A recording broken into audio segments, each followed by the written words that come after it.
आइए हम बात करते हैं निर्बल इंडियन शोषित हमारा आम दल निषाद पार्टी के राष्ट्रीय सचिव संजय सिंह राजपूत जी से।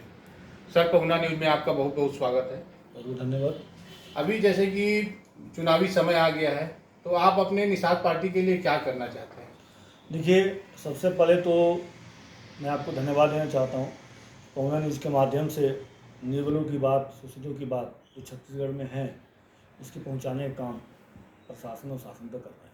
बहुत बहुत धन्यवाद है आपको। आज नवरात्रि का दिन है, बहुत सी शुभकामनाएं। ये निर्बल इंडियन शोषित हमारा आम दल, जिसका शॉर्ट में निषाद होता है, इसलिए हम लोग उसको निषाद पार्टी कहते हैं। हम भारतीय जनता पार्टी एनडीए के घटक दल हैं। उत्तर प्रदेश में भारतीय जनता पार्टी के साथ मिलकर अभी 2022 का जो चुनाव हुआ, योगी जी के साथ हमने चुनाव लड़ा। 15 सीटों पर गठबंधन में हमको सीटें आई और 15 सीटों में हम 11 सीटों पर जीतने का काम किए। उसमें से भी एक ऐसी सीटें हैं, 6 सीटें, जो आज़ादी से लेकर आज तक ना भारतीय जनता पार्टी नहीं जीती थी, उसको जो है निषाद पार्टी ने जीत कर देने का काम किया है। जैसे कि अभी छत्तीसगढ़ में विधानसभा चुनाव है, तो आपने भारतीय जनता पार्टी से कुछ तो मांग रखा होगा। देखिए, हमारी निषाद पार्टी जो है हमेशा जीत की राजनीति करती है, जीत के लिए काम करती है और जीत के लिए हम लोग काम कर रहे हैं। और छत्तीसगढ़ में जो है वर्तमान में जो भ्रष्टाचारी सरकार है, घोटालेबाज सरकार है, कांग्रेस की जो सरकार है, इसको हटाने के लिए हम लोग प्रतिबद्ध हैं और इसके लिए एकजुट होकर हम काम कर रहे हैं। और लेकिन मुझे बड़ी निराशा साबित हो रही है कि जो भारतीय जनता पार्टी के जो प्रभारी हैं, जिनसे हमारे राष्ट्रीय अध्यक्ष माननीय डॉक्टर संजय कुमार निषाद जी से बातचीत हुई, हमसे भी बातचीत हुई, क्योंकि ये छत्तीसगढ़ में भी इस बार जो है भारतीय जनता पार्टी मछुआरों को निषाद पार्टी के माध्यम से जो है उनका भी हक और मान सम्मान देते हुए उनको चुनाव लड़ने का काम करेगी। इसके लिए जो है वो हमें सम्मानित सीटें देने का काम किए थे। लेकिन आज आप देख सकते हैं कि पहले चरण का नामांकन खत्म हो चुका है, दूसरे चरण का नामांकन 21 तारीख से चालू हो चुका है। आज 23 तारीख है, लेकिन इसके बावजूद भी जो है जो हमारी संभावित सीटें हैं, उसमें जो 4 बची हुई हैं, उसमें 3 सीटें हमारी हैं।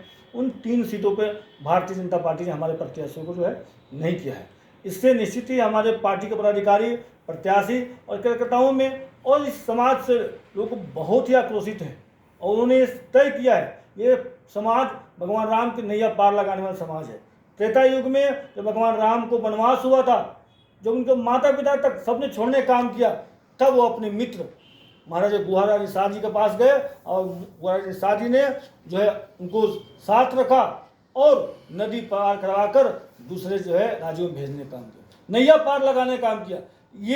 लेकिन ये समाज नैया पार लगाने का काम जानती है तो नैया डुबाने का भी काम जानती है। मैं भारतीय जनता पार्टी को आगाह करना चाहूँगा, इस समाज को हल्के में मत लें, निषाद पार्टी को हल्के में मत लें। और ये हल्के में लेते हैं तो निश्चित ही इसका बहुत बड़ा खमियाजा भारतीय जनता पार्टी को भुगतना पड़ेगा। कौन कौन से सीट से मांग रखे हैं आप अपनी? देखिए, जहाँ पे हमारी बहुलता है, छत्तीसगढ़ में बहुलता तो 41 सीटों पे है, 90 विधानसभा है, 90 में 41 सीटों में मछुआ समाज की हैं। लेकिन हम ये चाहते हैं कि जो है पूरी सीटें मत दो, लेकिन जो मुख्य जो सीटें हैं जहाँ बहुलता अधिक है, जैसे रायपुर संभाग में कसडोल है, दुर्ग संभाग में जो है आपका बेमेतरा है, बिलासपुर संभाग में जो है बेलतरा सीट है। इस पर जो है हम प्रमुख रूप से बात कर रहे हैं। तीनों संभागों में आप सम्मान दे दीजिए, जिसे तीनों संभाग में जो 41 सीटें हैं, उस सीटों को जो है मछुआ समाज और निषाद पार्टी कार्यकर्ता मिलकर जिताने का काम करेंगे। मान लो भारतीय जनता पार्टी आपको टिकट नहीं देती है, तब आप क्या करेंगे? देखिए, हम जो है ना निषाद पार्टी और निषाद समाज के लोग अपने बल पे काम करने वाले लोग हैं, किसी के सहारे के नहीं है। हम एक मित्रता निभा रहे हैं, नहीं मानते तो हमारे लोग तैयार हैं। और जो हम 41 सीटों पे जो है छत्तीसगढ़ में मछुआ समाज के लोग जो चुनाव लड़ना चाहते हैं, उसके प्रतिबद्ध हैं। इस बार ये समाज जाग चुका है, निषाद पार्टी के माध्यम से, एक एक कार्यकर्ताओं के माध्यम से समाज जाग चुका है और उनको पता है कि इसका जब हक चाहिए तो हक के लिए जो है लड़ना पड़ेगा और लड़ने के लिए समाज तैयार है। आप देख सकते हैं भारतीय जनता पार्टी ने 2003, 2008, 2013 में टिकट देने का काम नहीं किया, उसका हर्ष देखिए 2018 में 15 साल की जो भारतीय जनता पार्टी की सरकार 15 सीटों में सिमट गई। तो मैं इस बार दावे से बोलता हूँ, इस बार भी भारतीय जनता पार्टी ने गलती किया और इस समाज को जो है दरकिनार करने की कोशिश किया, कम आंकने की कोशिश की। इस बार जो है भारतीय जनता पार्टी को मुक्की खानी पड़ेगी। आपका बहुत बहुत धन्यवाद पहुना न्यूज़ से खास बातचीत करने के लिए। बहुत बहुत धन्यवाद।